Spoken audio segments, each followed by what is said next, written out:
Hi guys, and welcome back to another episode of your Brains Coach podcast. My name is Shurina. I'm your host. I'm your Brains Coach. I'm just someone with a lot of passion for helping you guys to learn all the brain tools you can use to feel, look, and do your absolute best.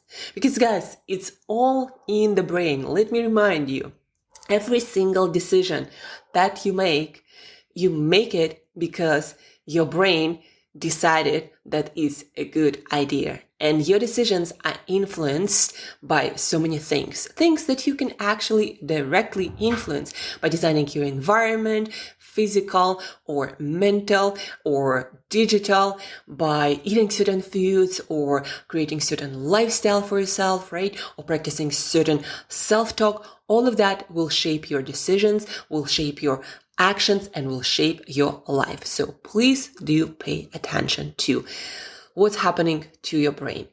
And guys, when I teach people into high performance, things like deep focus or increased motivation and how you can maintain increased motivation levels on a daily basis, or peak performance states like flow states, right? Where performance can be 5 times better, higher than in our usual state. When I teach those things and I talk about setting clear goals or eliminating distractions or creating meaning in what you do, right? I always get back to the same idea. It's all good, but if your body doesn't match, if your biology doesn't match what you're trying to do with your mind, there is no way you're going to be getting into deep focus, flow states, or creating optimal or peak performance with your brain. Your willpower can only go so far. If your body chemistry, if your health, if your fitness, if your brain chemistry, they do not match what you're trying to do, and those are conditioned by things like lifestyle, sleep, light exposure, nutrition is a huge part of that, right? Sometimes people really underestimate nutrition. Nutrition is what you're made of. It's not just fuel. It's what every single cell in your body is made of. It's what you're doing every day. Without your nutrition or specific nutrition support, you cannot get into your most optimal state consistently. So I always get back to that, right? Before trying to set your clear goals and figuring out how you can find meaning in what you do to increase your performance, you gotta first ask yourself simple things. Did I sleep well today? Did I expose myself too late? Did I eat well? Right? Did I exercise over the course of, past several days? Right? You gotta ask all of these questions, because even one night of poor sleep will compromise your performance, your ability to focus, your flow state by a lot. Or if your nutrition is always suboptimal and you're missing key nutrients like B vitamins, for example, or certain minerals like magnesium and iron, your performance is not going to be where it needs to be to get into those more high performing states. So don't underestimate those things. They are what you're made of, right? What you think, what you feel, what you do. And today I want to talk about a smaller aspect of nutrition and lifestyle. It's a smaller, but it's also a big one. You can experience things like brain fog, or your energy going to be all over the place, or anxiety. For me, for example, a couple of those things, they induce anxiety almost right away, right? As soon as it reaches my stomach and it's digested and metabolized, I start feeling more anxious, and it's a consistent experience. That's why I don't eat out much in the restaurant, unless the restaurant, really has something of good quality for the brain to offer.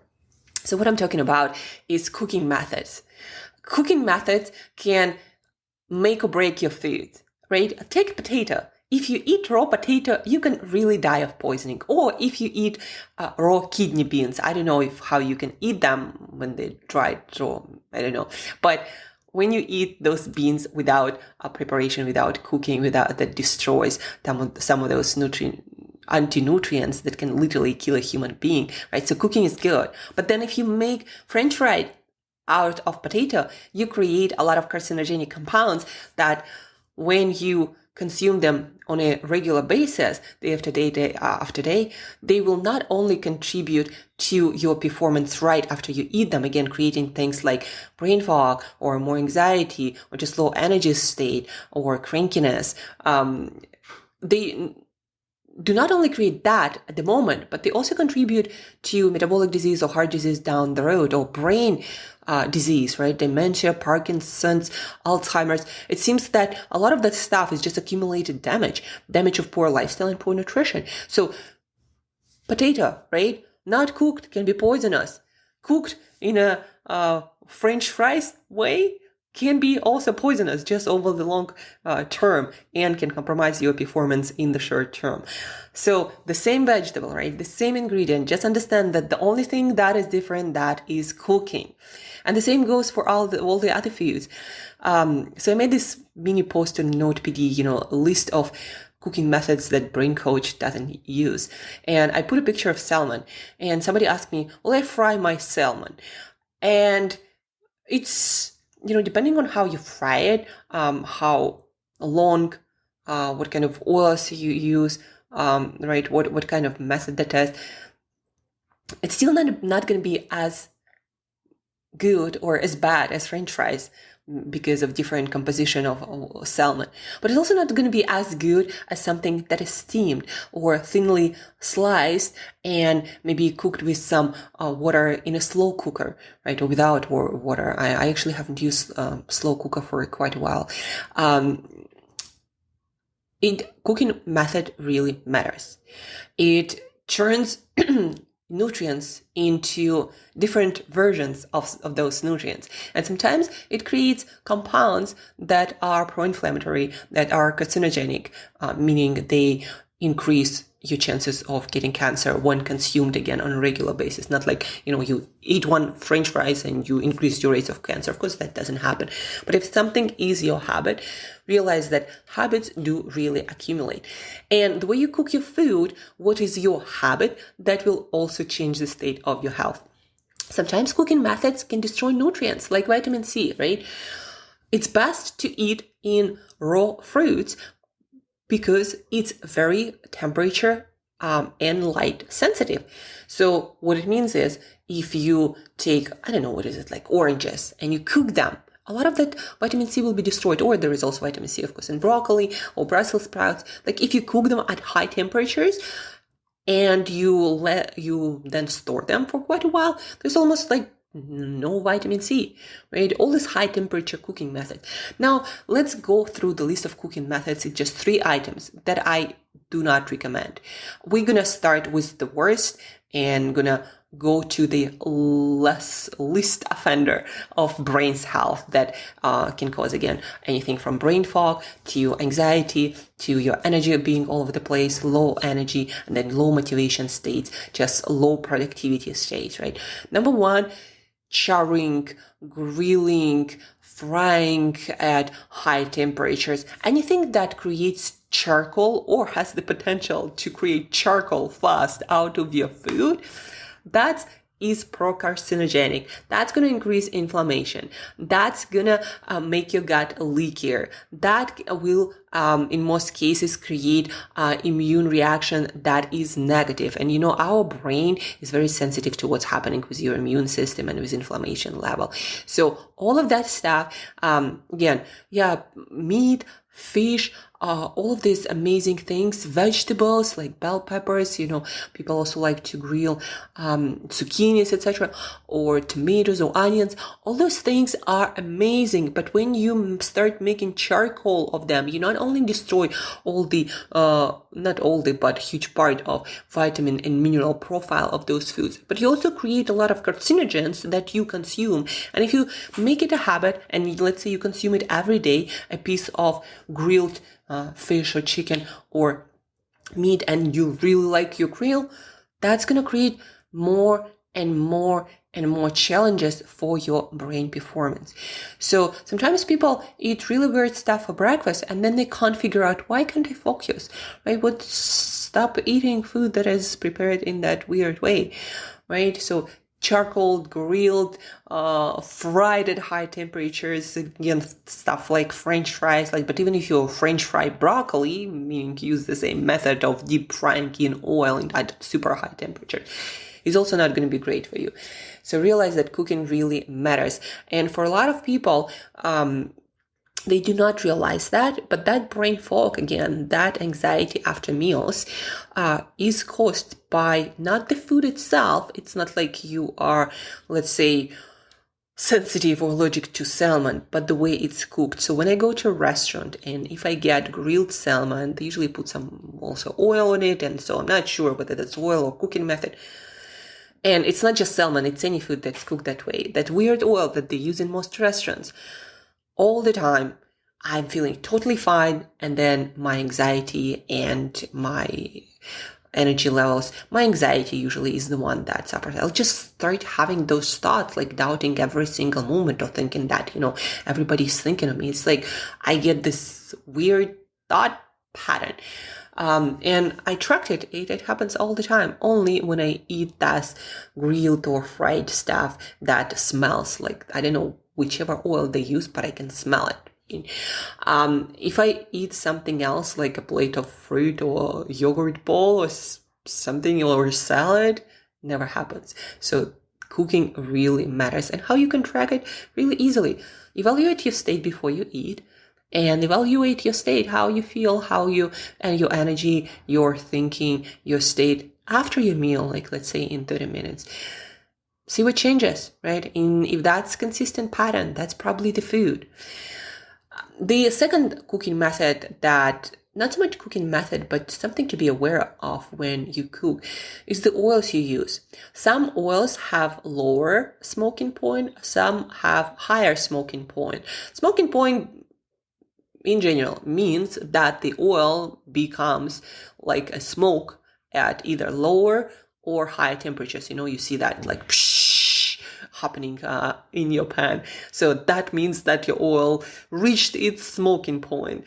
So some oils have lower temperature for that, some have higher, and also some oils get oxidized and their molecular structure becomes unstable. It changes at lower temperatures. Some oils are very stable, saturated, and that's where you get your saturated, monounsaturated, polyunsaturated. Polyunsaturated are the less stable.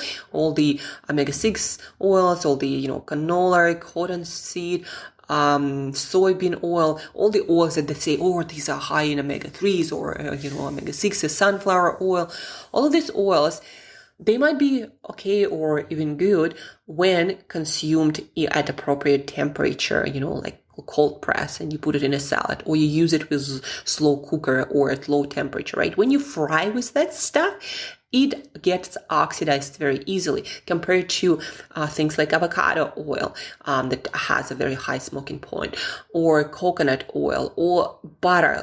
Butter, especially saturated fat. You can cook with it, or ghee, the same stuff at high temperatures, and nothing happens to that. I'm not saying that then frying is really good because it's still high temperature. It's going to destroy a lot of nutrition in your food, but at least the oil is not going to get more pro-inflammatory, making your gut leakier, triggering your immune system, creating more inflammation in your brain, right? So the higher the temperature, the smoking point of the oil, the higher the temperature you can use in your cooking. But in general, the higher the temperature of your cooking, the less it should be cooked for time-wise. So that's why when they say, stir fried, it's meant to be 2-3 minutes, not 10-15 minutes, when you, again, destroy a lot of nutrients, but then also has a higher potential to create a lot of carcinogenic compounds. A friend of mine the other day asked me, Angela, what do you use when you fry stuff? And I had to think to myself, because I haven't fried anything for quite a while. And it's just because I learned at some point that cooking method really matters. And also I learned that, if you use oils and the same stuff happens to the oils in your food, like let's say in salmon, then if you use high temperature, all that stuff gonna get oxidized and the quality gonna suffer, and it might trigger different non-desirable reactions in your gut, and that's gonna travel to your brain, right? So cooking method matters. and take care of your oil. Not all oils are created equal at all. In restaurants, they use cheaper oils very often that are processed or oxidized. They are also overused, and they don't care about whether that's polyunsaturated, monounsaturated, saturated fat. They just care about the cheapest stuff that tastes good, because that's what makes their business happen.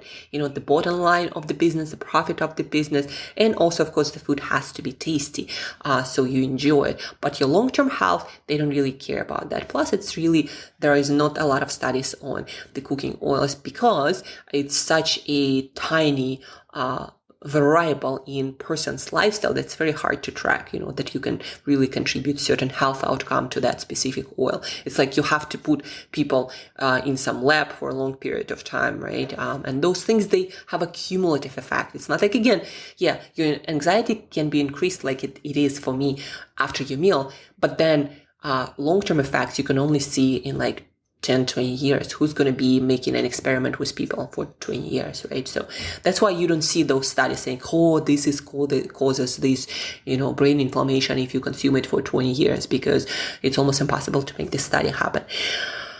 But that's, back to the list. Number one, charring, grilling, basically making charcoal out of your food, be that plant or animal food.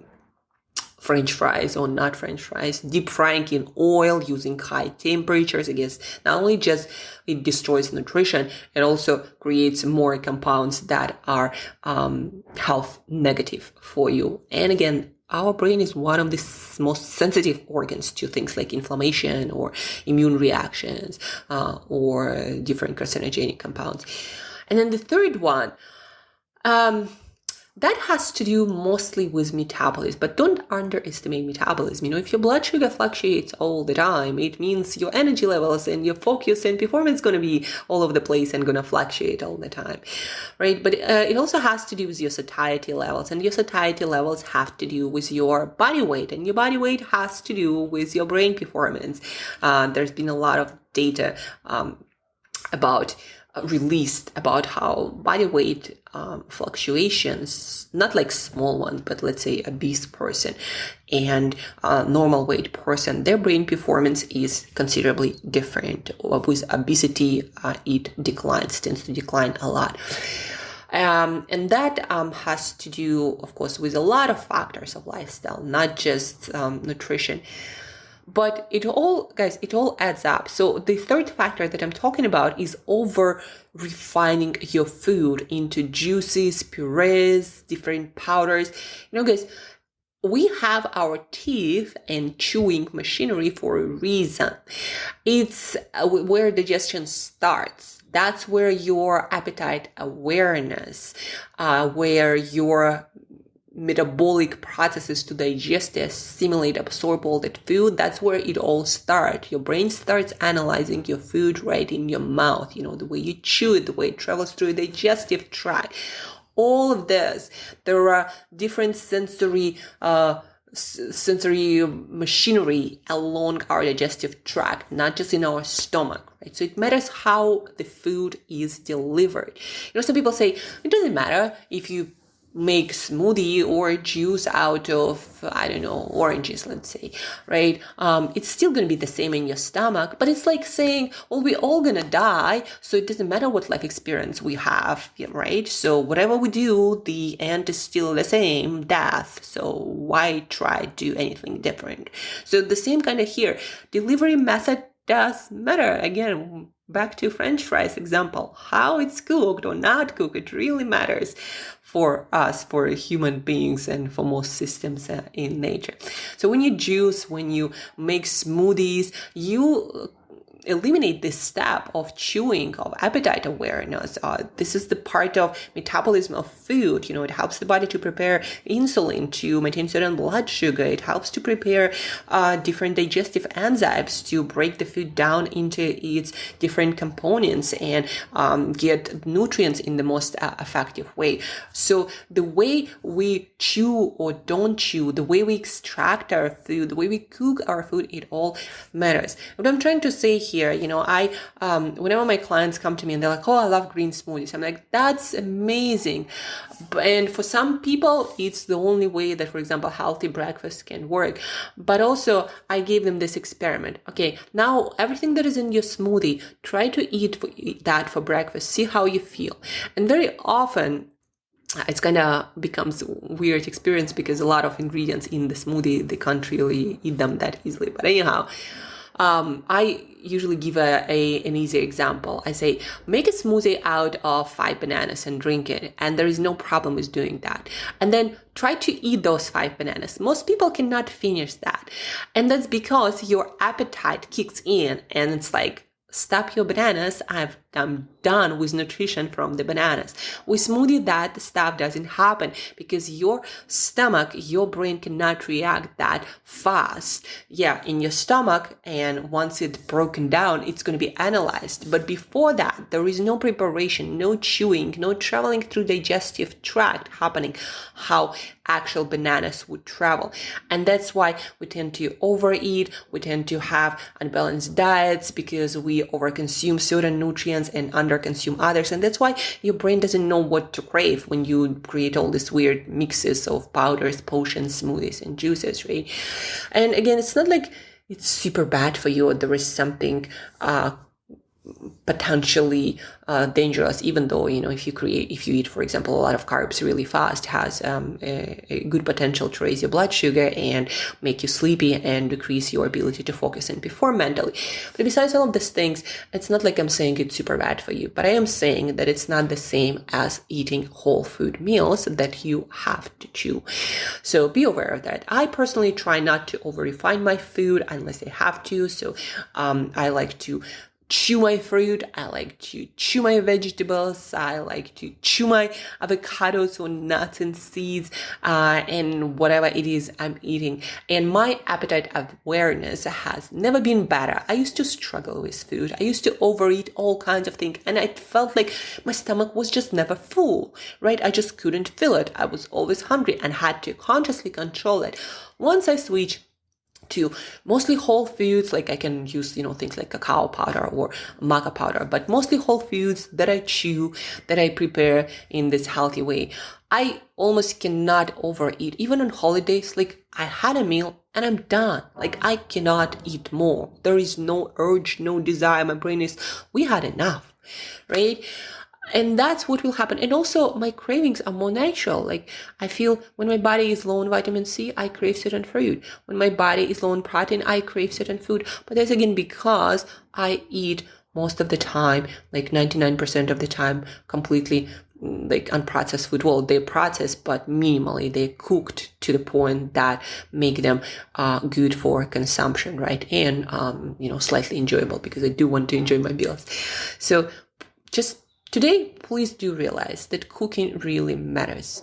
And the same meal can create inflammation in your body. The same meal meaning same ingredients. Or it can create a state of high performance. And it's all in the cooking, it's all in the procession, and of course it's all the ingredients. But these days, what causes most problems is the process, the way food is made and cooked and prepared and consumed. These are not small things, they're quite big, and they will affect your brain performance. Again, if you're somebody who goes to a cafe and orders these scrambled eggs and they're cooked in that oil, and then you can never understand, like, I just don't feel that good. I don't want to work. Maybe I should just fast. Well, maybe it's not the eggs. Maybe it's just the frying in weird oils in that specific place. Very often when you make it at home with real butter, it already becomes so much better. And maybe, you don't overcook it and, use non-sticky pan. There are many different ways to make the same food more beneficial and much less anti-performance, pro-inflammatory, all that stuff that happens with frying and using inappropriate oils, etc. Right? So let's recap. Today you learned that cooking matters, that what you do matters just as much as what you do with your food is what food you actually eat. So I do not recommend, number one, and that's the most important, charring, grilling, using super high temperatures on your food. Again, two things: destroys nutrients, creates carcinogenic pro-inflammatory compounds. Number two, use appropriate oil for cooking. I personally don't use many oils. I like to chew my food for satiety reasons, for nutrient balance reasons, so I don't have to consciously think about my meal planning that much, but instead my stomach, my brain help me, right? So number two, use appropriate oils. Check out the smoking point, and remember, the higher the temperature, the shorter the cooking time has to be. And number three, when you juice, you make smoothies, realize it's not like eating whole food. The process matters, and the process of digestion, of sensing nutrients in your food, it starts in your mouth. And when you eliminate this process of chewing your food, then it's lost. It's gonna take more time for your body to process, digest, and it's just never going to be the same. So realize that realize the thing, guys. What you do to your food, again, it matters. If you have questions about other cooking methods, about what you should cook your food with, or what you should cook your food in, like the kind of dishware or cooking ware that you need to use for your cooking, right? If you have any questions, please do reach out, because it really matters for your brain performance. Also, if you learned something useful, please do share this with other people, with your friends, maybe with somebody who cooks for you. Please do share, teach them, right?